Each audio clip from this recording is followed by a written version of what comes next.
Ladies, let's be honest, no one wants to talk about farting, especially not at our age. But if you've noticed you're passing gas a lot more than you used to, listen closely. Excess gas isn't just embarrassing. It can actually be a red flag for underlying health issues your doctor might not have explained properly. Today, I'm going to walk you through 7 silent conditions that could be hiding behind your excess flatulence. Some of these may surprise you, so make sure you watch all the way to number 7, because it's the one most women ignore, and it could affect your entire quality of life. Before we get started, don't forget to like this video, subscribe to the channel, and leave me a comment below. Tell me, have you noticed more gas lately, or is it just me? Alright, let's get into it. 1. Poorly managed menopause symptoms. Now I want to start with something that surprises many women I see in my clinic. They'll tell me, "Oh no doctor, I finished menopause years ago. That can't be the problem."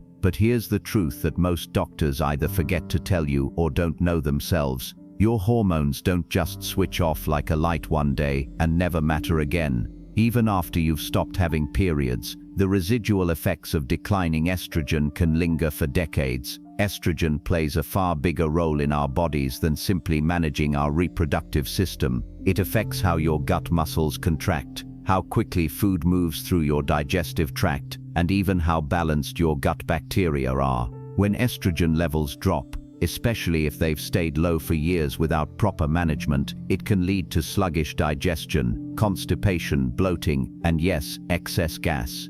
Your gut literally slows down, meaning food stays in there fermenting longer. That fermentation, that's what creates more frequent and more noticeable gas. Many women think this is just aging, but there are ways to help. A doctor who understands postmenopausal health may suggest everything from gentle hormone support to probiotics to dietary adjustments specifically for your slower aging digestion. Don't brush it off. That gas is a clue. 2. Digestive enzyme deficiency.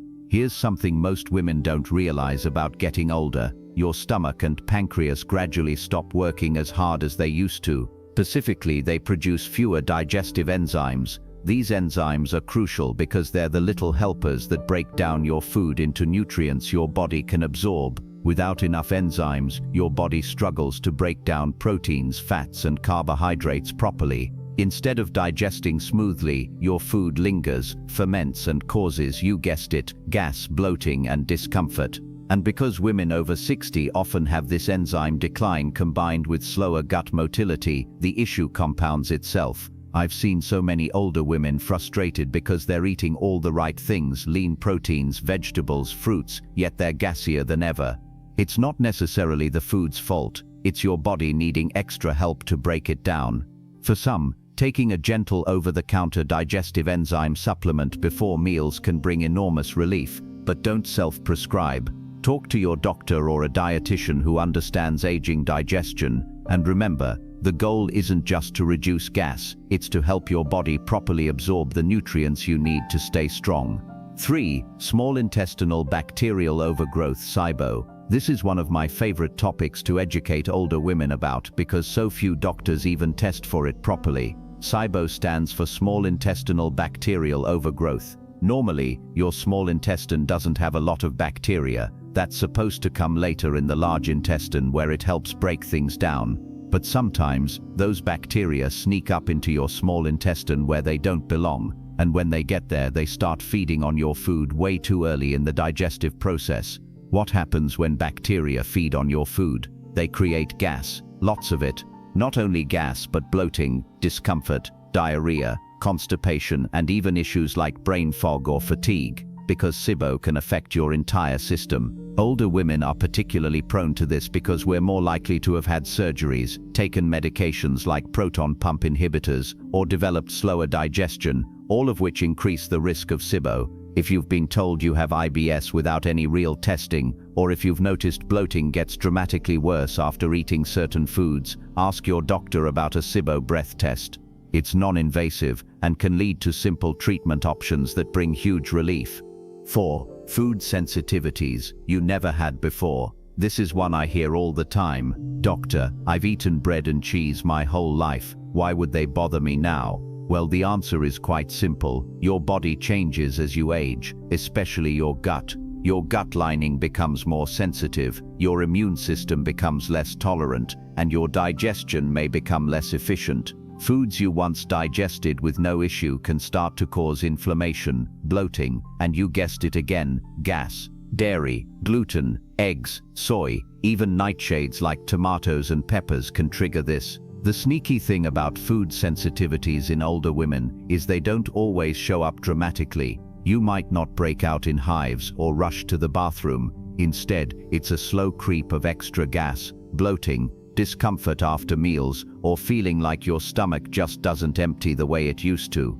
An elimination diet where you temporarily remove common triggers and slowly reintroduce them can be incredibly helpful. But don't go it alone if you're unsure. A good dietitian can guide you safely. Remember, you're not too old to make changes. Feeling good in your body is worth the effort, no matter your age. 5. Sluggish bowel movements, aka constipation. Now let's talk about something most women don't like admitting, but nearly all of us deal with at some point after 60, constipation. I know it's not exactly cocktail party conversation, but constipation plays a much bigger role in your gas and bloating than you might think. Here's what's happening. When your bowels slow down, and you're not having regular, complete bowel movements, all that waste stays inside you longer than it should, and while it's sitting there, it ferments.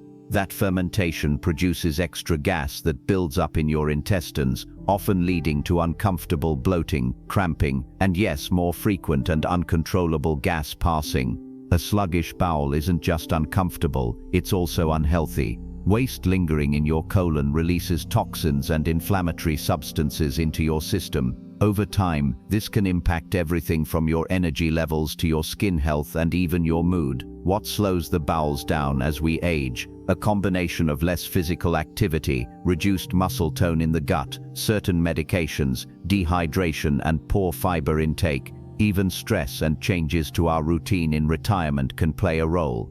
If you're not going at least once a day, ideally soft, easy to pass, well-formed stools, then it's time to make some changes. Start with simple steps. Drink more water throughout the day. Eat more fiber from fruits, vegetables, and whole grains. Incorporate gentle movement like walking or stretching. Consider magnesium citrate, which can help keep things moving. Always check with your doctor first. Don't accept constipation as just how it is now. Your digestive comfort matters. 6. Pelvic floor dysfunction. Now this one might surprise you. Most women associate the pelvic floor with bladder control or prolapse issues, but did you know your pelvic floor muscles also help control your ability to hold in gas?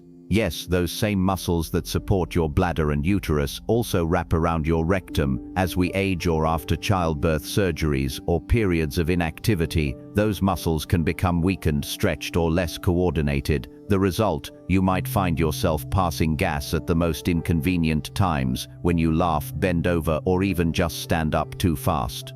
This isn't just about embarrassment, it's about quality of life and confidence. Weak pelvic floor muscles mean less control over your bowel movements, less ability to hold in gas, and often more frequent bloating, because your digestion isn't being supported properly by your core muscles. The good news, it's absolutely not too late to strengthen these muscles. Pelvic floor physiotherapists, yes, they exist specifically for this, can teach you exercises to regain control, strengthen the muscles involved, and reduce episodes of unwanted gas leakage. These exercises aren't just Kegels, by the way. A good therapist will assess your specific weaknesses and create a plan for rebuilding strength and control. Imagine the relief of not having to worry about unexpected air escapes at social events anymore. 7. Silent gut inflammation, or early IBS. Finally, we come to one of the sneakiest and most overlooked causes of excess gas in older women: silent gut inflammation, often tied to the early stages of IBS, irritable bowel syndrome. Many women assume IBS is something younger people deal with, but I can tell you from experience, IBS often rears its head later in life, especially in women, thanks to hormonal changes, accumulated stress, dietary shifts, and a slowing digestive system. Low-grade gut inflammation doesn't always come with loud symptoms. It might not cause severe diarrhea or pain right away. Instead, it often shows up subtly: persistent bloating even after small meals, an increase in gas, sometimes with no clear trigger, a change in how your bowels feel, maybe more urgent some days, slower others. This inflammation can be sparked by poor diet, stress, undiagnosed food sensitivities, previous infections, or even medications. Left unchecked, it can spiral into more serious digestive disorders like diverticulitis or chronic IBS. If you suspect this might be you, the first steps are lifestyle-based. Dannen, simplify your diet. Focus on easy-to-digest anti-inflammatory foods. Dannen, pay attention to your stress levels. Stress directly affects gut motility and bacteria. Dannen, keep a journal of symptoms to notice patterns. Dannen, speak with a gastroenterologist who won't just dismiss you with "it's your age." There are effective treatments for IBS and inflammation, from dietary changes like low FODMAP to targeted medications or probiotics. But step one is acknowledging that gas is a symptom, not just an annoyance.